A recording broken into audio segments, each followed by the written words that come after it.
ಆತ್ಮೀಯ H16 news ಅರ್ಥಾತ್ ಹೇ ಸಿದ್ದರಾಮಯ್ಯಗೆ ಸ್ವಾಗತ. ನಾನು ನಿಮ್ಮವ MI ಅಥವಾ ಮಲ್ಲಪ್ಪ ಜೋತಾವರು. ಆದ್ಮೇಲೆ ನಾಯಿ ಅಂದ ತಕ್ಷಣ ಸಾಕು ಸಹಜವಾಗಿ ಎಲ್ಲರಿಗೂ ಪ್ರೀತಿ ಬರ್ತದೆ. ಯಾಕಂದ್ರೆ ಅಷ್ಟೊಂದು ಆತ್ಮೀಯ ನಾಯಿಯ ಸಹವಾಸ ನಮ್ಮ ಇಡೀ ಮನುಕುಲದ ಬಾಂಧವ್ಯ ಇದ್ದಂಗೆ ಅದ.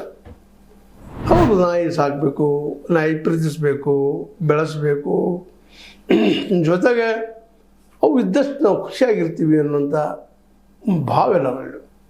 ಸ್ವತಂತ್ರವಾದ ಮೀಡಿಯಾಗೆ ಬೇಕಾಗಿರುವುದು ಸ್ವತಂತ್ರ ಧ್ವನಿ. ಆ ಸ್ವತಂತ್ರ ಧ್ವನಿ ಉಳಿಸಲು ನೀವು ಮಾಡಬೇಕಾದದ್ದು ಇಷ್ಟೇ. ಅದೇನಪ್ಪಾ ಅಂತಂತಂದ್ರೆ ನಿಮ್ಮ ಕೈಲಾದಷ್ಟು ಸಹಾಯ ಈ ಚಾನಲ್ಗೆ ಮಾಡಿ ಹಾಗೂ ನಿಮ್ಮ ಧ್ವನಿಯನ್ನು ಕಾಪಾಡಿಕೊಳ್ಳಿ. ಆದ್ರೆ ಇತ್ತೀಚೆಗೆ ನಾಯಿ ಸಾಕೋದು ಎಷ್ಟು ಸಹಜವಾದವು ನಾನು ಅವುಗಳಿಂದ ಆಗುವಂಥ ಕೆಲವೊಂದು ಅಪಾಯಗಳಿಂದಾಗಿ ಜನರಿಗೆ ತೊಂದರೆ ಆಗಿದ್ದು ಏನು ಸುಳ್ಳಲ್ಲ. ಬೀದಿ ನಾಯಿಗಳಿಂದಾಗಿ ಅನೇಕ ಕಡೆಗಳಲ್ಲಿ ಸಣ್ಣ ಸಣ್ಣ ಮಕ್ಕಳು ಬಲಿಯಾಗಿದ್ದು ನಾವು ನೋಡ್ತಾ ಇದ್ವಿ. ಹೌದು, ಅದ್ರ ಕೊಲ್ಲಬಾರ್ದು, ಅದ್ರ ಜಾಗದಲ್ಲಿ ಇರ್ಲಿಕ್ಕೆ ಬಿಡಬೇಕು. ಮತ್ತೊಂದು ಕ್ಷೇತ್ರಕ್ಕೆ ಹೋದ್ರೆ ಅದಕ್ಕೂ ಸಹ ಮಾನಸಿಕ ತೊಂದರೆ ಆಗ್ತದೆ. ಮೂಲದಲ್ಲಿದ್ದಂಥ ಜಾಗವನ್ನು ಬಿಟ್ಟು ಬೇರೆ ಕಡೆ ಹೋಗೋದು ಬಯಸುವುದಿಲ್ಲ, ಎಲ್ಲ ಸರಿ, ಅದರಲ್ಲಂತೂ ಎರಡು ಮಾತಿಲ್ಲ. ಆದರೆ ಇಲ್ಲೇ ಮಿತ್ರತ್ವದಾಗ ಏನು ಅನಿಸೋದಿಲ್ಲ, ಇದೆಲ್ಲ ಸಂಘರ್ಷ ಸ್ಟಾರ್ಟ್ ಆದವು. ಅಂದರೆ ಅದರಲ್ಲಿ ತಿಕ್ಕಾಟಗಳು ಸ್ಟಾರ್ಟ್ ಆದ್ರೆ ಮನುಷ್ಯ ಮತ್ತು ಪ್ರಾಣಿಗಳ ಮಧ್ಯೆಲ್ಲ ಏನಪ್ಪ ಇದು ಅಂತ. ಯಾಕಂದ್ರೆ ನಾಯಿಯಲ್ಲಿ ಮತ್ತು ಬೆಕ್ಕಿನಲ್ಲ ಒಂದು ದೊಡ್ಡ ತಪ್ಪು ಸರಿ ಗುಣ ಏನಪ್ಪ ಅಂದ್ರೆ, ಬೆಕ್ಕು ಅತ್ಯಂತ ಮೃದು ಹೌದು, ಪ್ರೀತಿನೂ ಹೌದು. ಆದ್ರೆ ಅದ್ರ ಭಾಳ ನಾವು ತೊಂದರೆ ಕೊಟ್ಟರೆ ಮೈ ಹರ್ಕೊಳ್ಳೋದು, ಕೀಚೋದು ಮಾಡ್ತದೆ. ಆದರೂ ಅದು ಸಮೀಪದಲ್ಲಿ ಇರ್ಬೋದು ನಮ್ಮ ಮನೆಯಲ್ಲಿ. ಬಟ್ ನಾಯಿದಾಗಲ್ಲ. ನಾಯಿ ಕಡಿತಪ್ಪ ಅಂತಂದರೆ ನಿಜವಾಗಿ ಅದರ ಹೊಡೆತ ತಿಂದವ್ರಿಗೆ ಗೊತ್ತದು ಏನಾಗ್ತದೆ ಅಂತೇಳಿ. ಯಾಕಂದ್ರೆ ನಾಯಿ ಕಡಿತಂದ್ರೆ ಅದರಲ್ಲೂ ಏನಾದರೂ ಹುಚ್ಚು ನಾಯಿನೋ ಒಳ್ಳೆ ನಾಯಿನೋ, ಬೀದಿ ನಾಯಿಗಳು ಪಾಪ ಸಾಕು ನಾಯಿಗಳನ್ನು ಸಾಕಷ್ಟು ತೊಂದರೆ ಕೊಡುವಾಗ ಬೀದಿ ನಾಯಿಗಳು ತೊಂದರೆ ಕೊಡದೇ ಇರ್ತಾವ. ಅದರರ್ಥ ಬೀದಿ ನಾಯಿಗಳಿಗೆ ತಿಳುವಳಿಕೆ ಇರ್ತದ ಇಲ್ಲ ಅಂತಲ್ಲ, ತಿಳುವಳಿಕೆ ಇಲ್ಲಂದ್ರೂ ಅಡ್ಡಿ ಇಲ್ಲ. ಆದರೆ ತಿಳುವಳಿಕೆ ಇಲ್ಲ ಅನ್ನೋದು ಅಷ್ಟು ಸತ್ಯ ಅದ. ಯಾಕಂದ್ರೆ ಎರಡು ಮನುಷ್ಯನೂ ಅದ್ರ ಮನಸ್ಸನ್ನು ಅರ್ಥ ಮಾಡ್ಕೊಳ್ಳಿಕ್ಕೆ ಸಾಧ್ಯ ಇಲ್ಲ, ಅದೇ ಕಾರಣ ನಾಯಿಯ ಮನಸ್ಸನ್ನು ಮನುಷ್ಯಕ್ಕೆ ಸಾಧ್ಯ ಇಲ್ಲ, ನಾಯಿಗೆ ನಮ್ಮ ಮನಸ್ಸನ್ನು ತಿಳ್ಕೊಳ್ಳೋ ಶಕ್ತಿ ಇಲ್ಲ. ಅದೇನೋ ಪ್ರೀತಿ, ಹಾಲು ಹಾಕ್ತಾರೆ, ರೊಟ್ಟಿ ಹಾಕ್ತಾರೆ, ಮತ್ತೇನೋ ಹಾಕ್ತಾರೆ ಅಂತೇಳಿ ಅದು ನಮ್ಮನ್ನು ಓಲೈಸ್ತಾ ಇರ್ತದೆ, ಆಹಾರ ಸಿಗ್ತದೆ ಅಂತೇಳಿ. ಆದ್ಬಿಟ್ಟು ನಮಗೆ ಅವಾಗ ಯಾವ ಸಂಬಂಧ ಇಲ್ಲ. ನಾವು ಹೇಳಿದ್ರೆ ಏನೋ ಕೈ ಸೋಲಿಸ್ತೀವಿ, ಓ ಹಿಡಿ ಅಂತ ಹೇಳ್ತೀವಿ, ಬಾಪ ಅಂತ ಕರಿತೀವಿ, ಮತ್ತೇನೋ ಮಾಡ್ತಾ ಇರ್ತೀವಿ. ಅವುಗಳು ಮಾಡಿದಾಗ ಅದಕ್ಕೆ ಸ್ಪಂದಿಸ್ತಾ ಇರ್ತವೆ ಅಷ್ಟು ಅವು. ಆದರೆ ಈ ಪ್ರಾಣಿದ ಏನೆಲ್ಲ ಇತ್ತೀಚೆಗೆ ಕಾನೂನುಗಳು ಸಾಕಷ್ಟದ.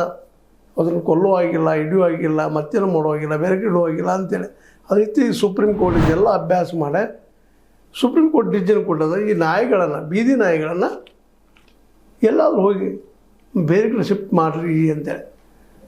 ಯಾಕೆ ಕೆಲವೊಮ್ಮೆ ವಯಸ್ಸಾದವ್ರಿಗೆ, ಕೆಲವೊಮ್ಮೆ ಮಕ್ಕಳಿಗೆ ಹಲವು ಸಲ ಕಡತಗಳಾಗಿದ್ದಾವೆ, ಸಾವು ಆಗಿದ್ದಾವೆ. ಅದಕ್ಕಿದು ಜನಗಳ ಮಧ್ಯದಲ್ಲಿ ಬೀದಿ ನಾಯಿಗಳು ಬೇಕಾಗಿವತ್ತು ಅಂತೇಳಿ. ಒಂದು ಕಾಲಕ್ಕೆ ಬೇಕಾಗಿದ್ದಿಲ್ಲ ಅಂತಲ್ಲ, ಹಳ್ಳಿಗಳಲ್ಲೇ ಒಂದು ಪ್ರಾಥಮಿಕ ಹಂತದ ಕುಟುಂಬಗಳು ಇರ್ತಿದ್ದು, ಅಥವಾ ಒಂದೆಲ್ಲೂ ದೂರದಲ್ಲಿ ಮನೆ ಇರ್ತಿತ್ತು. ಮನೆಗೆ ಅವ್ರಿಗೆ ನಾಯಿಗಳಾಗಲಿ ಮತ್ತೆ ಅದು ಬೇಕಾಗ್ತಿದ್ವು ಕಾಡು ಪ್ರಾಣಿಗಳಿಂದ ರಕ್ಷಣೆಗಾಗಿ, ಅಥವಾ ಅಲ್ಲಿಯ ಕಾಡಕ್ಕೆ ಹಾಕಿದ ರಕ್ಷಣೆಗಾಗಿ. ಆದರೆ ಇವತ್ತು ಈ ಶಹರೀಕರಣದಿಂದ ಪಟ್ಟಣ ದೊಡ್ಡದಾಗಿ ಬೆಳೆಯೋದ್ರಿಂದಾಗಿ ಇಲ್ಲೆಲ್ಲ ವ್ಯವಸ್ಥೆಗಳನ್ನು ಮಾಡ್ಕೊಳ್ತಾ ಇದ್ದೀವಿ. ಅದೇ ನಮ್ಮ ವ್ಯವಸ್ಥೆಗಳು. ಇಲ್ಲಿ ನಾಯಿಗಳು ಬೇಕಂತಿಲ್ಲ, ಪ್ರೀತಿಯಿಂದ ಸಾಕಿದ್ರೆ ಅವ್ರ ಮನೆಗಳಲ್ಲಿ ಕಟ್ಕೊಳ್ಳುವಂಥದ್ದು ಆದರೂ ಒಳ್ಳೆಯದು. ಆದರೆ ಬೀದಿಲ್ಲ ನಾಯಿ ಬಿಟ್ಟರೆ ಏನಾಗ್ತದೆ, ಸಾಕ್ಷಿಗಳು ಸಾಕಷ್ಟಿಗೆ. ಅದಕ್ಕಾಗಿ ಬೀದಿ ನಾಯಿಗಳು ಏನಾದ್ರು ಸಾಗಿಸ್ರಿ ಅಂತೇಳಿ. ಆದರೆ ಪ್ರಾಣಿ ದಯಾ ಸಂಘದವರು ಇಲ್ಲ ಸಾಗಿಸ್ಬೇಡ್ರಿ, ಅದು ಮಾನಸಿಕ ತೊಂದರೆ ಅನುಭವಿಸ್ತದೆ, ನೋವು ಅನುಭವಿಸ್ತದೆ, ದುಃಖ ಅನುಭವಿಸ್ತದೆ. ಸರಿ ರೀ, ಒಪ್ಪಂದ ಮಾತುಗಳು. ಆದರೆ ನಿರಂತರವಾಗಿ ಅದ್ರ ಕಾಲ ಮಾಡೋರು ಯಾರ್ಯಾರ ಮೇಲೆ ದಾಳಿ ಮಾಡ್ತದೆ. ಹೊಸ ಮನುಷ್ಯ ಕಂಡ್ರೆ ದಾಳಿ ಮಾಡ್ತದೆ, ಒದರ್ತದೆ, ಮತ್ತೇನೋ ಮಾಡ್ತದೆ. ಊರಂದ್ರೆ ನೂರಾರು ಜನ ಬರೋದು ಹೋಗೋದು ಮಾತಾಡೋದು ಇದ್ದೇ ಇರ್ತಿರ್ತಾರೆ. ಅಂಥ ಸಂದರ್ಭದಲ್ಲಿ ಈ ನಾಯಿಗಳ ಕಡಿತದಿಂದ ಎಷ್ಟೋ ಜನ ಸಾವನ್ನು ಅನುಭವಿಸಿದ್ದರಿಂದಾಗೆ ಇವರು ಸುಪ್ರೀಂ ಕೋರ್ಟ್ ಸ್ಪಷ್ಟವಾಗಿ ಹೇಳಿದ, ನೀವು ಇನ್ನೊಂದು ಶಿಫ್ಟ್ ಮಾಡ್ರಿ ಹೋದ್ರಲ್ಲ ಅಂತೇಳಿ. ಅದು ಎಲ್ಲಿ ಮಾಡೋದು ಶಿಫ್ಟ? ಅಂದ್ರೆ ಮತ್ತದು ವಾಸ ಹಿಡಿದಿರ್ತದೆ, ಅದರೊಂದು ನೆನಪಿರ್ತದೆ. ಆ ನೆನಪಿನ ಹಿನ್ನೆಲೆಯಲ್ಲಿ ನೀವು ಎಲ್ಲೋ ಬಿಟ್ಟರು ಮತ್ತು ಮರಳಲ್ಲಿ ಬರುವಂಥ ಸಾಧ್ಯತೆಗಳು ಇಲ್ಲಿದ್ದಾವಂತ. ಈ ಹಿನ್ನೆಲೆಯಲ್ಲಿ ನಾಯಿಯನ್ನು ಅಥವಾ ನಾಯಿಗಳನ್ನು ದೂರದ ಪ್ರದೇಶಕ್ಕೆ ಕಳಿಸ್ಬೇಕಾಗ್ತಾರಂತ. ಅದರರ್ಥ ಕಾಡುಗಳಲ್ಲಿ ಹೋಗಿಬಿಡೋದು ಹೆಚ್ಚು ಸೇಫ್ ಏನೋ, ಅದಕ್ಕೂ ಅನ್ಬೋದು ಪ್ರಾಣಿ ದಯದವ್ರು. ಇಲ್ಲ ಕಾಡಿನಲ್ಲಿ ಕಾಡ ಪ್ರಾಣಿಗಳು ಅದನ್ನು ಕೊಲೆ ಮಾಡ್ತಾವ, ತಿಂತಾವ, ಮಾಡ್ತಾವ ಅಂತೇಳಿ. ಇದು ಸೈಕಲ್ ಅಲ್ರಿ, ಒಂದಕ್ಕೊಂದು ಒಂದು ಬದುಕುವಂಥದ್ದು. ನಮ್ಮಲ್ಲೂ ಸಹಿತ ಮಾಂಸಾಹಾರಿಗಳಿದ್ದಾರೆ, 70% ನಮ್ಮಲ್ಲಿ ಮಾಂಸಾಹಾರಿಗಳಿದ್ದಾರೆ. ಮತ್ತು ಮಾಂಸಾಹಾರಿ ಅಂದರೆ ಇನ್ನೊಂದು ಕೊಂದ ಬದುಕಬೇಕಲ್ಲ ಅವರು. ಆಡನ್ನು, ಕುರಿಯನ್ನು, ಕೋಳಿಯನ್ನು, ಕೆಲವೊಬ್ಬರು ನಾಯಿಯನ್ನು ಸಹಿತ ತಿನ್ನುವಂಥ ಜನ ಇದ್ದಾರೆ. ಅಂದಾಗ ನಾ ಏನು ಕೇಳ್ತಾ ಇರೋದು ಏನಪ್ಪ ಅಂತಂದ್ರೆ, 70% ಜನರು ಮಾಂಸಾಹಾರದಲ್ಲಿ ಡಿಫೆಂಡ್ ಇದ್ದಾಗ ಅವ್ರು ಪ್ರಾಣಿಯನ್ನು ಕೊಲ್ಲಬೇಕಾಗ್ತದೆ. ಇದ್ಯಾವ ನ್ಯಾಯ ಇದು? ನಾಯಿಗೆ ಎಷ್ಟು ಪ್ರಾಣಿ ದಯೆ ಉಳಿದಕ್ಕಿಲ್ಲ ಏನು ಅಂತೇಳಿ. ಕೋಳಿಗಳಿಗೆ ದಯೆ ಇಲ್ವಾ? ಅದೇ ಕಾಲಕ್ಕೆ ಪ್ರಾಣಿಗಳು, ಅದರಲ್ಲಿ ಎಮ್ಮೆ ಇರ್ಬೋದು, ಹಸು ಇರ್ಬೋದು, ಅಥವಾ ಆಕಳಿರ್ಬೋದು, ಎತ್ತಿರ್ಬೋದು, ಅಥವಾ ಇನ್ನೊಂದು ಆಡು, ಕುರಿ, ಇವಕ್ಕೇನು ಜೀವ ಇಲ್ವಾ? ಪ್ರಾಣಿಗಳಲ್ವಾ? ಇವುಗಳನ್ನ 70% ಜನ ತಿಂತಾರಲ್ರಿ, ಮೀನುಗಳನ್ನ ತಿಂತಾ ಇದ್ದಾರೆ. ಅದನ್ನು ಹೇಳೋ ಏನು ಉದ್ದೇಶ ಅಂದರೆ ಇಲ್ಲೇ ಇದು ಸೈಕಲ್. ಇದು ನಾವು ಇದು ದೃಷ್ಟಿಯಿಂದ ವಿಚಾರ ಮಾಡಬೇಕಾಗಿದೆ. ಮನುಷ್ಯ ಸಹಾಯ ಮಾಡೋ ಸಲುವಾಗಿ ನಾಯಿ ಸಾಕೊಂಡಿದ್ದೀವಿ, ನಾಯಿ ಬೆಳೆಸ್ಕೊಂಡಿದ್ದೀವಿ, ಅವು ನಮಗೆ ಬೇಕು, ಸರಿ. ಆದರೆ ಅವು ನಮ್ಮ ಮೇಲೆ ದಾಳಿ ಮಾಡಿ, ನಮ್ಮ ಮಕ್ಕಳ ಮೇಲೆ, ನಮ್ಮ ಫ್ಯೂಚರ್ಗಳ ಮೇಲೆ ದಾಳಿ ಮಾಡಿ ಕೊಲೆ ಮಾಡಿದರೆ, ವಯಸ್ಸಾದ್ರ ಮೇಲೆ ದಾಳಿ ಮಾಡಿ ಕೊಲೆ ಮಾಡಿದರೆ ಹೊಣೆಗಾರರು ಯಾರು? ನಾಯಿಗೆ ತಿಳುವಳಿಕಿರುವುದಿಲ್ಲ. ಅಂದ್ರೆ ಬರೋದು ಏನಪ್ಪ ಅಂದ್ರೆ, ಯಾರು ನಾಯಿಯನ್ನು ಸಾಕಿರ್ತಾರೋ, ಯಾರನ್ನು ಸಲುತ್ತಾ ಇರ್ತಾರೋ ಅವರ ಜವಾಬ್ದಾರಿ ಹಾಕಬೇಕಾಗ್ತದೆ. ಯಾಕೆಂದ್ರೆ ಇವ್ಯಾವ ಆಗ್ದಂಗೆ ಅವ್ರು ತಮ್ಮ ಪ್ರಾಣಿಗಳನ್ನ ಸಾಕೋಬೇಕು. ಅದನ್ನು ಸಾಕೊಳ್ಳಿಲ್ಲ ಅಂದ್ರೆ ಅದರಿಂದ ಆಗುವ ಹಾನಿಯನ್ನು ಅವರು ತುಂಬಿಸ್ಬೇಕು. ಇದು ಇವತ್ತು ಚರ್ಚೆ ನಡೆದು, ಇದನ್ನೆಲ್ಲ ಇದೇ ದಿಶೆಯಲ್ಲಿನ ಇವತ್ತು ನಮ್ಮ ಸುಪ್ರೀಂ ಕೋರ್ಟ್ ಆರ್ಡರ್ ಮಾಡ್ತಾಯಿದೆ. ಎಲ್ಲ ಬೀದಿ ನಾಯಿಗಳನ್ನು ನೀವು ಎಲ್ಲ ಶಿಫ್ಟ್ ಮಾಡ್ರಿ. ಒಂದು ಇಲ್ಲ, ಯಾರು ಸಾಕಿರ್ತೀರಿ, ಯಾರು ಅವುಗಳಿಗೆ ಅನ್ನ ನೀರ ಮಧ್ಯಾಹ್ನ ಕೊಡ್ತೀರಿ, ಅವ್ರು ಈ ಜವಾಬ್ದಾರಿ ಹೊರಬೇಕು ಅಂತೇಳಿ. ಇದು ಸತ್ಯನೋದು ರೀ. ಯಾಕಂದ್ರೆ ಹೌದು, ಪ್ರಾಣಿ ದಯೆ ದೊಡ್ಡದು ಇಲ್ಲಂತಲ್ಲ. ಆದರೆ ಪ್ರಾಣಿ ದಯೆ ದೊಡ್ಡದಂದಾಗ ನಾವು ಮಾಂಸಾಹಾರ ಬಿಡಬೇಕಾಗ್ತದೆ. ಹಾಗಾದ್ರೆ ಮಾಂಸಾಹಾರಿಗಳು ಏನು ಮಾಡ್ಬೇಕಾಗ್ತದೆ? ಹುಲಿ ಚಿರತೆಗಳು ಏನು ಮಾಡ್ಬೇಕಾಗ್ತದೆ? ಅವು ಮಾಂಸಾಹಾರಿಗಳು, ಅವು ಸತ್ತು ಹೋಗ್ಬೇಕಾ? ಆಗ ನೈಸರ್ಗಿಕ ನ್ಯಾಯ ಅಂತ ನಾವು ವಾದ ಮಾಡ್ಬೋದು.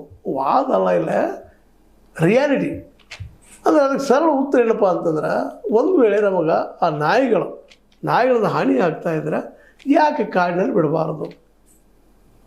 ಕಾಡಂತ ಇನ್ನೂ ಅದು ನಮ್ಮಲ್ಲ. ಆದರೂ ಕಾಡು ಬೆಳೆಸಿ ಅಲ್ಲಿ ಬಿಟ್ಟರೆ ಅಲ್ಲಿ ಅವಕ್ಕೆ ಆಹಾರ ಹಾಕ್ತಾರ, ಅಲ್ಲಿ ಆಹಾರ ಅವು ತೊಳ್ತಾವ. ಇವತ್ತು ನಾಯಿ ಅವ್ರ ಮಾಂಸಾಹಾರಿ ಅದ, ಅನೇಕ ಪ್ರಾಣಿಗಳನ್ನ ಕೊಲ್ತದ. ಅದ್ರ ಜೊತೆ ಮನುಷ್ಯ ಪ್ರಾಣಿಗಳು ಕೊಲ್ಲುವಂಥ ಸಾಧ್ಯತೆಗಳಿದ್ದಾವೆ. ಸಣ್ಣ ಮಕ್ಕಳು ದಾಳಿ ಮಾಡೋದ್ರಿಂದಾಗೆ ಸುಪ್ರೀಂ ಕೋರ್ಟ್ ಒಳ್ಳೆಯ ನಿರ್ಧಾರ ತೆಗೆದುಕೊಳ್ಳುತ್ತೆ. ಅದರಲ್ಲಿ ಎರಡು ಮಾತಿಲ್ಲ. ಪ್ರಾಣ ದಯೆ ಇದ್ದವ್ರು ನಿಮ್ಮ ಮನೆಯಲ್ಲಿ ಕಟ್ಕೊಡೋದು, ನಿಮ್ಮ ಮನೆಗಳಲ್ಲಿ ಅದ್ರ ಬಗ್ಗೆ ಅಭ್ಯಾಸ ಮಾಡಿರಿ, ಸಾಕಷ್ಟು ರಿಸರ್ಚ್ ಮಾಡಿರಿ, ತಪ್ಪಿಲ್ಲ. ಆದರೆ ಬೀದಿಯಲ್ಲಿ ಬಿಡೋದ್ರಿಂದ ಆ ನಾಯಿಗಳಿಂದ ಆಗುವ ಹಾನಿಗಳು ಭಾಳಷ್ಟು ಆಗ್ತಾ ಇದ್ದಾವೆ. ಇತ್ತೀಚೆಗೆ ಯಾರೂ ಸ್ಕೂಟ್ರ್ ಮೇಲೆ ಮತ್ತೆ ಅದ್ರ ಮೇಲೆ ಹೋಗೋದಂಥ ಪರಿಸ್ಥಿತಿ, ಬಂದು ಕಾಲು ಹಿಡಿದು ಮತ್ತೇನು ಮಾಡುವಂಥ ಪ್ರಸಂಗಗಳು ಅನೇಕ ಆಗ್ತಾ ಇದ್ದಾವೆ.